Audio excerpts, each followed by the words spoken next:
IMF ने पाकिस्तान के लिए $7 अरब के बेल आउट पैकेज की मंजूरी दे दी। पाकिस्तान को फौरी तौर पर $1 अरब की किस्त जारी कर दी गई। दूसरी किस्त भी रवा माली साल आएगी। नया कर्ज प्रोग्राम 37 माह पर मुश्तमिल। IMF का कर्ज 5% शरह सूद से कम पर मिलेगा। IMF की सरबराह की जानिब से प्रोग्राम की मंजूरी पर पाकिस्तानी अवाम और हुकूमत को मुबारकबाद। कहा, पाकिस्तान ने इस्लाहात की हैं, मईशत दुरुस्त समत में जा रही है। पाकिस्तानी मईशत की ग्रोथ और महंगाई में कमी हो रही है। हुकूमत का हदफ अमीरों से टैक्स लेना और गरीबों की मदद करना है। पाकिस्तान में माशी शरह-ए-नमू 2.4% तक पहुँच गई। अफरात ज़र में कमी वाक़या हुई। महंगाई कम होकर सिंगल डिजिट पर आ गई है। IMF एग्जीक्यूटिव बोर्ड के इजलास का एलामिया जारी। अफरात ज़र में कमी अंदरूनी और बैरूनी हालात में बेहतरी की आकाश है। पाकिस्तान को अब भी कई बड़े चैलेंजेस का सामना है।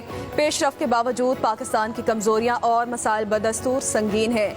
मुश्किल कारोबारी माहौल, कमजोर हुक्मरानी और रियासत का ज्यादा अमल दखल सरमायाकारी में रुकावट बनते हैं। प्रोग्राम की कामयाबी के लिए तरक्याती शराकत दारों की मुसलसल मावनत बहुत अहम होगी। आलमी मालियाती इदारे का मुनासिब इस्लाहाती एडजस्टमेंट पर जोर। इस्लाहात न होने पर पाकिस्तान के दीगर मुल्कों के मुकाबले में मजीद पीछे रहने का खतरा है।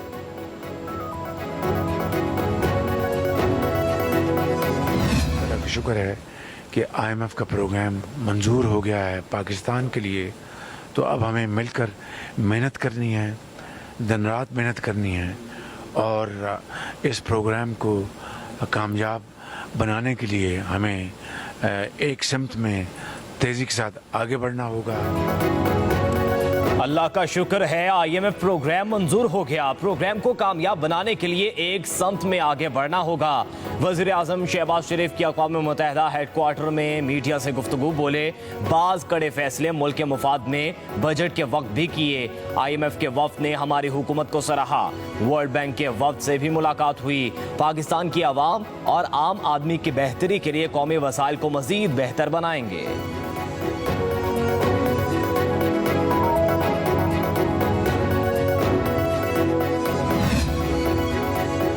वज़ीर ख़ज़ाना मोहम्मद औरंगज़ेब ने IMF की जानिब से कर्ज प्रोग्राम की मंजूरी को खुशाइंद करार दे दिया। कहते हैं, हमने IMF प्रोग्राम में रिफॉर्म्स एजेंडे पर अमल दरामद करना है। एजेंडे पर अमल दरामद मुकम्मल कर लिया तो ये आखिरी IMF प्रोग्राम होगा।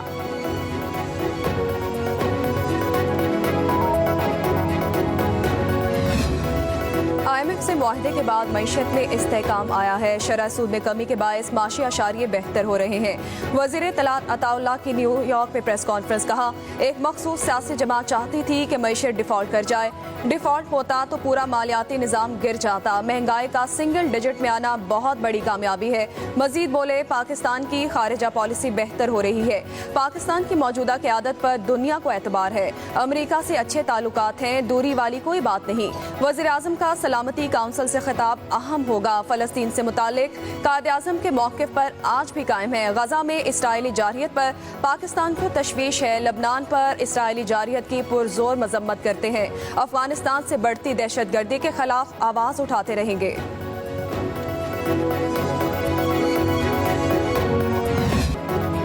IMF मुआहदे के असरात। स्टॉक एक्सचेंज में नया रिकॉर्ड। कारोबार के आगाज पर ही 100 इंडेक्स में 650 से ज्यादा पॉइंट्स का इजाफा। इंडेक्स 82,905 की नई रिकॉर्ड बुलंदी पर पहुंच गया। गुज़श्ता रोज कारोबार के इख्तिताम पर इंडेक्स 82,247 पॉइंट्स पर बंद हुआ था। इंटरबैंक में डॉलर भी 45 पैसे सस्ता ₹277.50 का हो गया।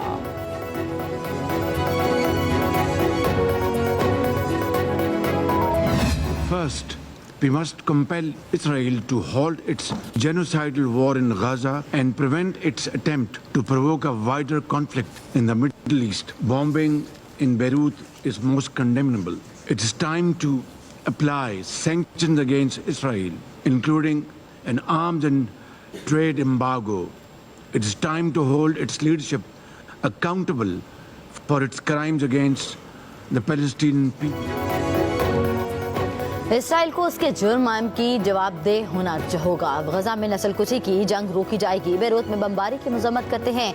मशरक़ वस्ता, यूरोप और दीगर खित्तों में जंगों से आलमी निज़ाम को खतरा है। ताकत के गैर कानूनी इस्तेमाल को किसी सूरत बर्दाश्त न किया जाए। वज़ीर आज़म शहबाज शरीफ का न्यूयॉर्क में सलामती काउंसिल मुबाहिसे में अमन के लिए क़यादत से खिताब। बोले, तनाज़ुआत को हल ना करने से हमारा मुस्तकबिल तारीख हो सकता है। जम्मू कश्मीर का मसला हल ना होने से खित्ते के अमन को खतरा दरपेश है। अफगानिस्तान से दहशतगर्दी, दाइश और फितना ख्वारिज का खतरा दोबारा सर उठा रहा है। काउंसिल को अफगानिस्तान से बढ़ते दहशतगर्दी के खतरे से मौसर तरीके से निपटना चाहिए। वज़ीर-ए-आज़म शहबाज शरीफ की फ़लस्तीनी सदर महमूद अब्बास से मुलाकात। कहा, इसराइल की गजा में जुल्म और नस्लकुशी की शदीद मज़म्मत करते हैं। हमारे दिल फ़लस्तीनी भाई बहनों के साथ रखते हैं।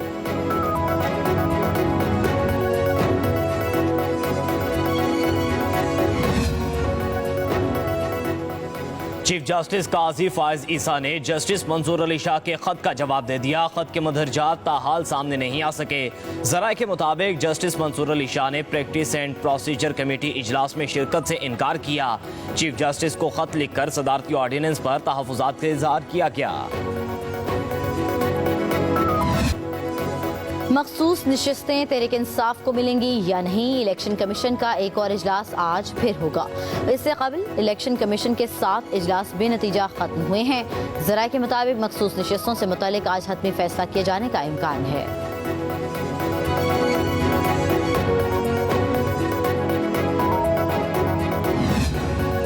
इलेक्शन कमीशन जाली हुकूमत के इशारों पर चल रही है। चीफ इलेक्शन कमिश्नर ने रियासती इदारे को एक सियासी जमात में तब्दील कर दिया। मुशीर इत्तलात खैबर पख्तूनख्वा बैरिस्टर सैफ के इलेक्शन कमीशन पर कड़ी तनकीद। कहा, रियासती इदारों के सियासी फैसले मुल्क के लिए भयानक होते हैं। इलेक्शन कमीशन बहाने ढूंढने के लिए इजलास पर इजलास बुला रहा है। ताखीर हरबे इस्तेमाल करने पर चीफ इलेक्शन कमिश्नर तौहीन अदालत के मुर्तकब हुए हैं। आए बाएं शाएं के बजाय नोटिफिकेशन जारी करके आला अदलिया के हुक्म की तामील की जाए। बैरिस्टर सैफ ने कहा, फॉर्म 47 की हुकूमत ने हर इदारे को तबाही के दहाने पर पहुंचा दिया।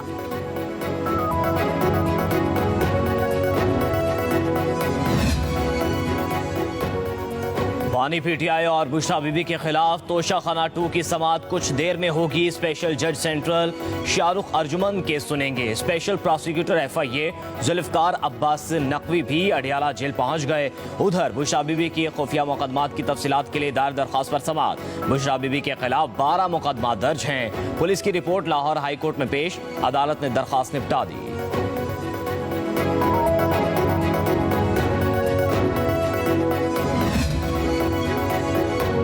आईनी अदालत के क़याम के हक़ में है। ख्वाहिश है आईनी तरमीम इत्तफ़ाक़ राय से मंजूर हो। मौलाना फजल रहमान की सीनियर सहाफ़ियों से गुफ्तगू। कहा, एक्सटेंशन मफादात की बुनियाद पर नहीं, ज़रूरत की बुनियाद पर होनी चाहिए। तरमीम मफादात से बालातर होकर वसीतर कौमी मफाद में हो, किसी शख्स के लिए तरमीम के हक़ में नहीं। कहा, शहबाज शरीफ ने सिर्फ इतना कहा कि हमें सपोर्ट करो। लड़ाई और डेडलॉक मनपसंद अफराद के लिए है। इफ्तिखार चौधरी के लिए सब ने जद्दोजहद की, लेकिन इसने सबका जो हश्र किया वो सामने है। बलूचिस्तान और खैबर पख्तूनख्वा में रियासत की अमलदारी खत्म हो गई। 2 सूबे मुसल्लह गिरोहों के कब्जे में हैं। एक से कौम परस्त और दूसरे से मजहबी जमातों को धांधली से बाहर किया गया। इंतखाबात में इदारों का किरदार मुल्क को मुत्तहिद रखने की अलामत करार नहीं दिया जा सकता।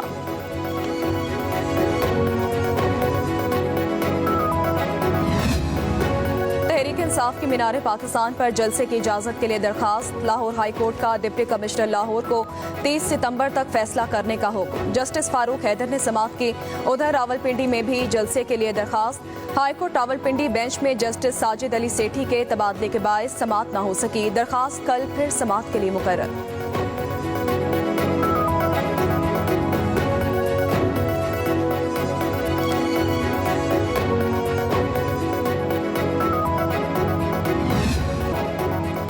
इस्लामाबाद में बादल बरस पड़े, बूंदाबांदी का सिलसिला जारी, मौसम खुशगवार। मुल्क के बेशतर इलाकों में आज से बारिशों की पेशगोई। लाहौर, जंग, गुजरांवाला, गुजरात, मंडी बहाउद्दीन, सियालकोट, फैसलाबाद, कसूर में रिमझिम होगी। 1 अक्टूबर तक बारिशें और तेज हवाएं चलने का इम्कान। कराची का मौसम गर्म, आज पारा 36 डिग्री सेंटीग्रेड तक जा सकता है। खबर